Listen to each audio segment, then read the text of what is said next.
Chikkamagaluru press club ವತಿಯಿಂದ ಸುಭಾಷ್ ಚಂದ್ರ ಬೋಸ್ ಜಿಲ್ಲಾ ಆಟದ ಮೈದಾನದಲ್ಲಿರುವ ಜಿಲ್ಲಾ ಸ್ಕೌಟ್ಸ್ ಮತ್ತು ಗೈಡ್ಸ್ ಭವನದಲ್ಲಿ ಪತ್ರಿಕಾ ದಿನಾಚರಣೆ ಕಾರ್ಯಕ್ರಮವನ್ನು ಹಮ್ಮಿಕೊಳ್ಳಲಾಗಿತ್ತು.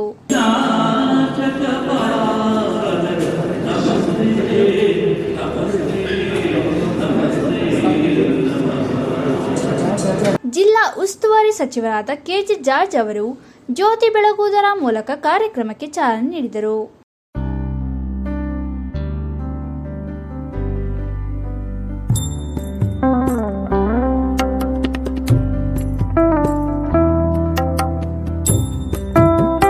ಬಳಿಕ ಮಾತನಾಡಿದ ಅವರು, ಪ್ರಜಾಪ್ರಭುತ್ವದಲ್ಲಿ ಒಂದು ರಾಷ್ಟ್ರದ ಸರ್ವಾಂಗೀಣ ಅಭಿವೃದ್ಧಿಗೆ ಶಾಸಕಾಂಗ, ಕಾರ್ಯಾಂಗ, ನ್ಯಾಯಾಂಗ ಎಷ್ಟು ಮುಖ್ಯವೋ ಹಾಗೆ ಅಷ್ಟೇ ಪ್ರಮುಖ ಪಾತ್ರವನ್ನು ಪತ್ರಿಕಾ ರಂಗವು ನಿರ್ವಹಿಸಿಕೊಂಡು ಬರುತ್ತಿದೆ.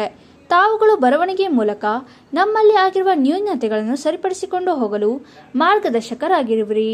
ಸತ್ಯ, ನ್ಯಾಯ, ನಿಷ್ಠೆಯಿಂದ ಕಾರ್ಯನಿರ್ವಹಿಸಿ ಸಮಾಜದ ಅಂಕುಡೊಂಕುಗಳನ್ನು ತಿದ್ದಲು ಒಳ್ಳೆಯ ಅವಕಾಶವಿದ್ದು ಪತ್ರಿಕಾ ಲೋಕಕ್ಕೆ ಒಳ್ಳೆಯ ಹೆಸರನ್ನು ತನ್ನಿರಿ ಎಂದು ಆಶಿಸಿದರು.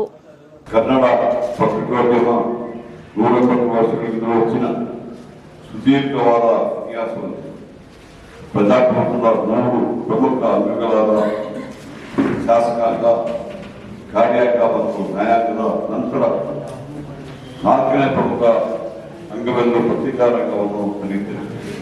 ಪ್ರಜಾಪ್ರಭುತ್ವದಲ್ಲಿ ಒಂದು ರಾಷ್ಟ್ರದ ಸರ್ವಾಂಗೀಣ ಅಭಿವೃದ್ಧಿ ಶಾಸಕಾಂಗ, ಕಾರ್ಯಾಂಗ ಮತ್ತು ನ್ಯಾಯಾಂಗಗಳು ಎಷ್ಟು ಮುಖ್ಯವೋ ಅಷ್ಟೇ ಪ್ರಮುಖ ಪಾತ್ರವನ್ನು ಪತ್ರಿಕಾ ರಂಗವು ನಿರ್ವಹಿಸಿದೆ.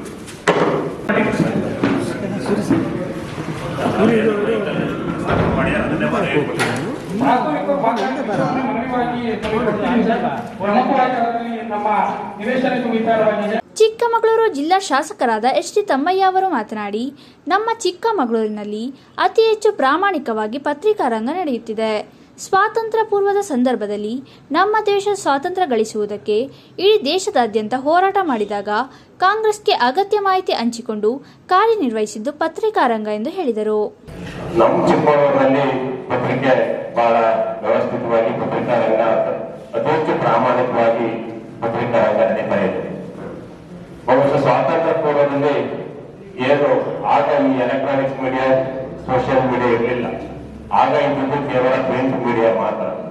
ಅಂತ ಸಂದರ್ಭದಲ್ಲೂ ಸಹ ನಮ್ಮ ದೇಶಕ್ಕೆ ಸ್ವಾತಂತ್ರ್ಯ ತರಲಿಕ್ಕೆ ಇಡೀ ದೇಶದಾದ್ಯಂತ ಏನು ಅವತ್ತು ಸ್ವಾತಂತ್ರ್ಯಕ್ಕೆ ಹೋರಾಟ ಮಾಡಿದಂತ ಕಾಂಗ್ರೆಸ್ನ ಸದಸ್ಯರಿಗೆ ಮಾಹಿತಿ ತಿಳಿಸುವಂತ ಕೆಲಸವನ್ನ ಮಾಡ್ತಾ ಇದ್ದಿದ್ದು ಅವತ್ತಿನ ಪತ್ರಿಕಾ ರಂಗ. ಅದರ ಜೊತೆ ಇವತ್ತು ಸಹ ಏನು ನಾವು ಶಾಸಕಾಂಗ, ಕಾರ್ಯಾಂಗ ಮತ್ತೆ ನ್ಯಾಯಾಂಗದ ಜೊತೆ ಮತ್ತೊಂದು ರಂಗ ಇಡೀ ಜನವನ್ನ ಏಳಿಸುವಂತ ಇದ್ರೆ ಪತ್ರಿಕಾ ರಂಗ ಈ ಸಂದರ್ಭದಲ್ಲಿ ಹೇಳಿಕೆ ಬಯಸ್ತೇನೆ. ಮಾನ್ಯ ಜಿಲ್ಲಾಧಿಕಾರಿಗಳಾದ ಮೀನಾ ನಾಗರಾಜ್ ಅವರು ಮಾತನಾಡಿ, ಕಳೆದ 1 ವರ್ಷಗಳಿಂದ ನಮ್ಮ ಜಿಲ್ಲೆಯಲ್ಲಿ ಹಲವು ಸಮಸ್ಯೆಗಳಿದ್ದು ಅದನ್ನು ಪರಿಹರಿಸುವಲ್ಲಿ ತಾವುಗಳು ನಮ್ಮೊಂದಿಗೆ ಕೈ ಜೋಡಿಸಿ ಕಾರ್ಯನಿರ್ವಹಿಸಿದ್ದು ಮುಂದೆಯೂ ನಿಮ್ಮ ಸಹಕಾರವಿದ್ದಲ್ಲಿ ಉತ್ತಮ ಕಾರ್ಯಗಳನ್ನು ನಿರ್ವಹಿಸುತ್ತೇವೆ ಎಂದು ಹೇಳಿದರು. ಎಲ್ಲರಿಗೂ ಪತ್ರಿಕಾ ದಿನಾಚರಣೆಯ ಶುಭಾಶಯಗಳು. ಮತ್ತೆ ಜಿಲ್ಲಾಡಳಿತಕ್ಕೆ ಸಂಬಂಧಿಸಿದಂತೆ ತಾವೆಲ್ಲರೂ ನಮಗೆ ಕಳೆದ 1 ವರ್ಷದಿಂದ ನಾನೇ ಇರ್ಬೋದು, SP ಅವರೇ ಇರ್ಬೋದು, CO ಅವರೇ ಇರ್ಬೋದು, ಬಹಳ ಸಹಕಾರಗಳನ್ನು ನೀಡ್ತಾ ಬಂದಿದ್ದೀರಾ. ಕ್ರಿಟಿಕಲ್ ಆಗಿಯೂ ತಾವು ಅನೇಕ ವಿಷಯಗಳನ್ನ ಪ್ರತಿದಿನ ಅನೇಕ ಪತ್ರಿಕೆಗಳಲ್ಲಿ ನಾವು ನೋಡ್ತಾ ಇದ್ದೀವಿ.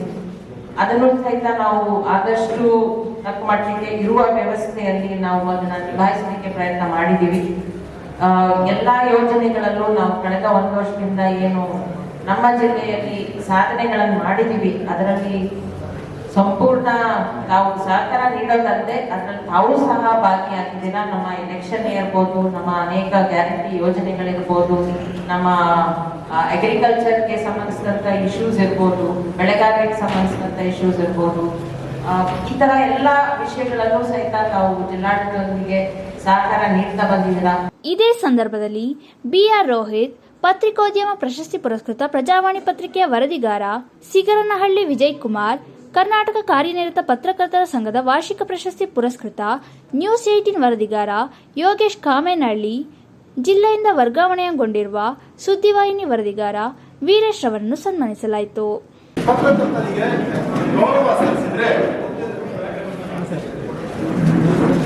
ಪ್ರಾಮಾಣಿಕವಾದಂತಹ ಮತ್ತು ಬದ್ಧತೆಯುಳ್ಳಂತಹ ನಿಖರ ಸುದ್ದಿ ಮಾಧ್ಯಮಕ್ಕೆ ಗೌರವ ತರುತ್ತೆ. ಅದರೊಂದಿಗೆ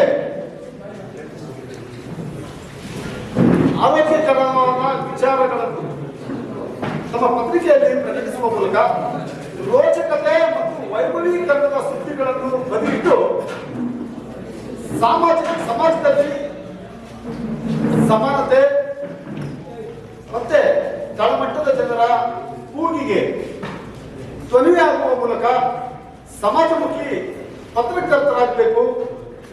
ಆ ಮೂಲಕ ಆ ಸಮಾಜಕ್ಕೆ ನಾವು ಆಶ್ರಯವಾಗೋಣ ಅಂತೇಳಿ ಈ ಸಂದರ್ಭದಲ್ಲಿ ನಾನು ಆಶಿಸ್ತಾ, ಹಾಗೆ ನಮ್ಮನ್ನು ಅಗಲಿರ್ತಕ್ಕಂಥ ಹಿರಿಯ ಚೇತನ ಜಿ.ವಿ.